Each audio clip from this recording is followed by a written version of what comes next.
I very much hope that it will encourage all of us to help people we know who might be living in the dark world of abuse and coercion. Welcome to the darkest chapter of Buckingham Palace. For nearly 3 decades, the story of Princess Diana's death has ceased to be a private tragedy and has instead become a poisonous stain, eating away at the very foundations of the British monarchy. Despite official reports, despite statements attempting to close the case forever, the public has clung to one unwavering belief, one whisper that refuses to die. It was not an accident. And at the center of that suspicion stands her. In 2025, beneath the gilded shimmer of the crown, Queen Camilla still reigns. Yet her presence remains a provocation, an insult to millions of Diana's admirers around the world. The palace constructed a wall of silence, hoping time would heal everything. But that silence only allowed the infection of doubt to spread deeper and wider. Then suddenly, everything collapsed. This was not a minor scandal.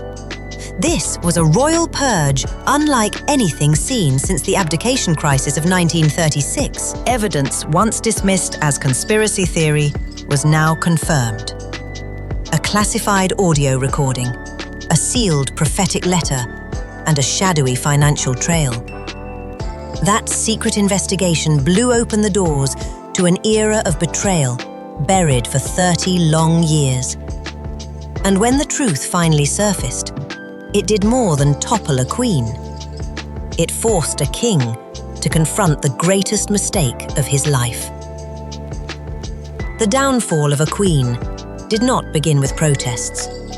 It began with one solitary act, courageous, silent, and utterly clandestine.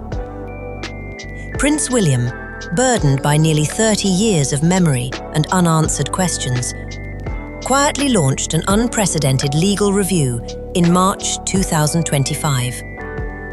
Its name was Operation Orchid, a gentle title masking a brutal mission: to reinvestigate the death of his own mother.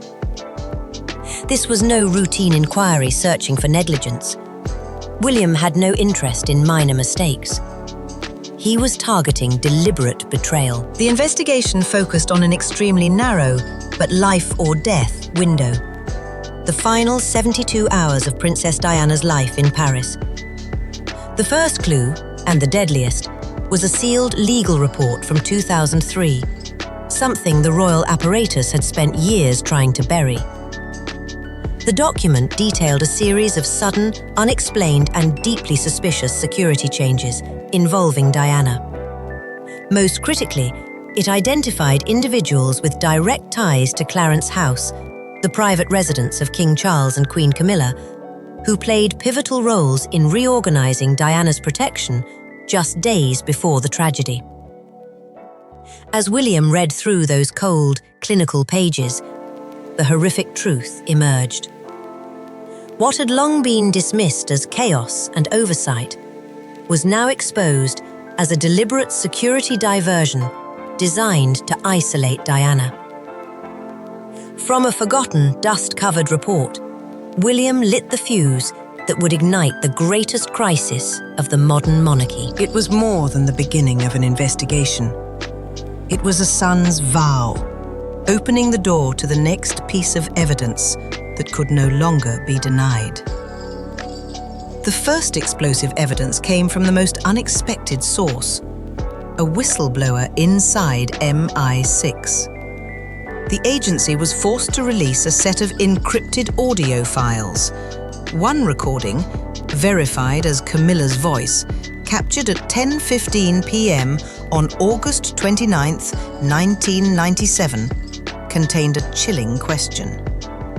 Are you certain the escort can be made to wait? That escort convoy was delayed for 45 minutes. It never arrived in time.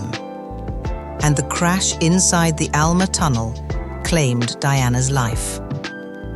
Even more alarming was a newly uncovered document, a handwritten letter from October 1996 that had been hidden for years. In it, Diana described in detail her fear of betrayal. Royal Archives specialists authenticated the letter in June 2025. Diana warned, "There is a plan. Camilla holds more power than anyone realizes." A second letter, written just 10 weeks before her death, was even more explicit. "Something is being set in motion. If anything happens to me on this trip, open this." These letters, paired with the voice recording, transformed lingering suspicion into undeniable evidence within the narrative of this story. But the final blow to Camilla came from within the palace itself, Princess Anne. Working discreetly with the royal auditor, Anne uncovered a concealed financial transaction, $2.4 million transferred on August 29, 1997, from an offshore trust to a Paris-based security firm called Lucentia Global, a company with no official connection to the palace. Anne then discovered a chain of emails between Camilla's aide and Lucentia, revealing plans to disrupt surveillance operations at the Ritz Paris on the night Diana died. Armed with this irrefutable evidence within the fictional narrative, Anne brought everything to King Charles. After a long, suffocating silence, he was forced to act. At Kensington Palace, Prince William issued a royal order of arrest to place Camilla Parker Bowles, the Queen, under investigation for potential charges of treason and conspiracy involving state assets. Camilla was immediately placed under house arrest at Balmoral. Her trial commenced at Westminster Hall. William, appearing as a witness, read his mother's letters aloud and declared, "Forgiveness is not mine to offer. Justice is what must prevail." On July 28, 2025, the Royal Court delivered its verdict. Camilla was found guilty. She was stripped of all royal roles and sentenced to exile on the Isle of Skye, a remote, privately held estate with minimal modern amenities. It was a velvet exile, monitored 24/7, with her communication severely restricted. But the palace was shaken once more the moment Camilla left. A document titled Protocol 97 was leaked, revealing that Charles and Camilla had signed an agreement designed to shield her from any implication in the turmoil that followed Diana's funeral. When questioned by the Royal Commission, Charles admitted he had acted to protect Camilla, triggering a new wave of public outrage. The king now appeared in public alone, visibly worn down by the weight of old decisions. Tens of thousands of people filled the streets of London, Manchester, and Edinburgh for the silent, candlelight Diana March. The public had rendered its own verdict. 81% believed Camilla should lose her title, and 74% felt Charles had forfeited his integrity.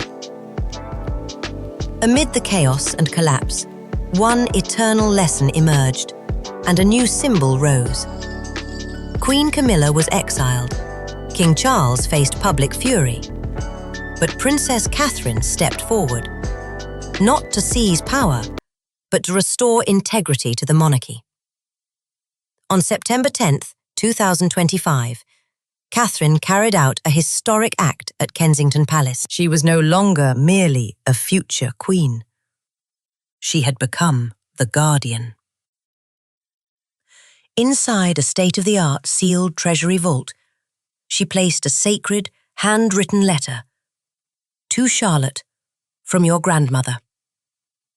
With this gesture, she formally decreed that Diana's most treasured possessions, the legendary sapphire ring, the iconic Spencer tiara, and her private journals, would be passed directly to Princess Charlotte on her 18th birthday. Catherine ensured Diana's legacy would forever belong to the next generation, preventing any attempt to reclaim or suppress it by those who once tried to bury the truth. Catherine accomplished what no law ever could. She revived Diana's spirit. Public reaction was immediate and decisive. An Ipsos UK poll named Catherine the most trusted member of the royal family, with 89% approval, surpassing even the final ratings of Queen Elizabeth II. The public had spoken.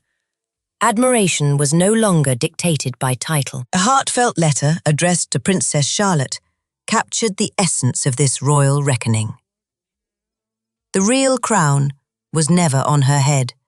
It was always in her heart. Legacy, the story declared, is not about who inherits the throne. It is about who protects truth and integrity.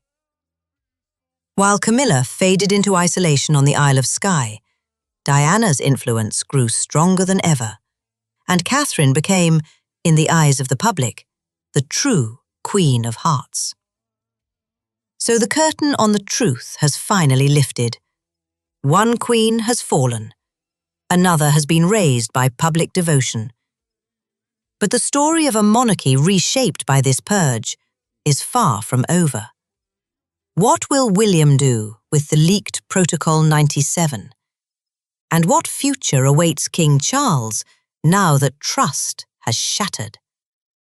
To follow the latest developments in this historic crisis, make sure you subscribe right now, and more importantly, turn on notifications so you never miss our next investigative breakdown on Diana's legacy and the future of the crown. If you believe Diana's voice still matters, share this video. Thank you, and see you in the next episode.